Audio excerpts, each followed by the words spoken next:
கடலூர் மாவட்டம் கொடுக்கன்பாளையத்தில் அரசு புறம்போக்கு நிலத்தில் வசித்து வந்த 150 குடும்பத்தினர் வீடுகளை காலி செய்ய வேண்டும் என நோட்டீஸ் அனுப்பப்பட்டதை கண்டித்து மாவட்ட ஆட்சியர் அலுவலகத்தை பாமகவினர் முற்றுகையிட்டனர்.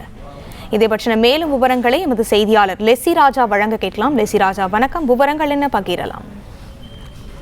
கடலூர் மாவட்டம் நடுவரப்பேட்டை அருகே உள்ள கொடுக்கன்பாளையம் ஊராட்சி பகுதியில் 150க்கும் மேற்பட்ட குடும்பத்தினர் வசித்து வருகிறார்கள். இப்பகுதி மக்கள் அங்குள்ள நிலத்தில் வாழை, முந்திரி உள்ளிட்ட பயிர்களை சாகுபடி செய்து வருகின்றனர். கொடுக்கன்பாளையம் பகுதி மக்கள் தங்கள் பயன்படுத்தும் விளை நிலத்திற்கு பட்டா கேட்டு பலமுறை மனு அளித்தும் இதுவரை நடவடிக்கை எடுக்கப்படவில்லை. கடலூர் தாசில்தாரிடமிருந்து அப்பகுதி மக்களுக்கு நோட்டீஸ் வழங்கப்பட்டு அதில் கொடுக்கன்பாளையம் பகுதி மக்கள் தங்கள் வீடுகளையும் விளைநிலத்தையும் காலி செய்ய வேண்டும் என்றும், இல்லையெனில் 10 நாட்களுக்கு விலக்கு அளிக்க வேண்டும் எனவும் கூறப்பட்டுள்ளது. இன்று மாவட்ட ஆட்சியர் அலுவலகத்தில் 2 அப்பகுதி மக்கள் வந்தனர்.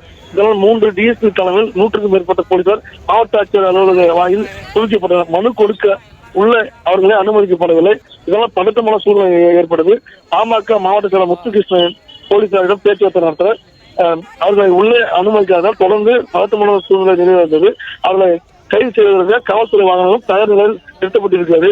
தொடர்ந்து அப்பகுதி மக்களிடம் காவல்துறையினர் பேச்சுவார்த்தை நடத்தி வருகின்றனர். இதனால் மாவட்ட ஆட்சியர் அலுவலக நுழைவாயில் பரபரப்பு காணப்பட்டது.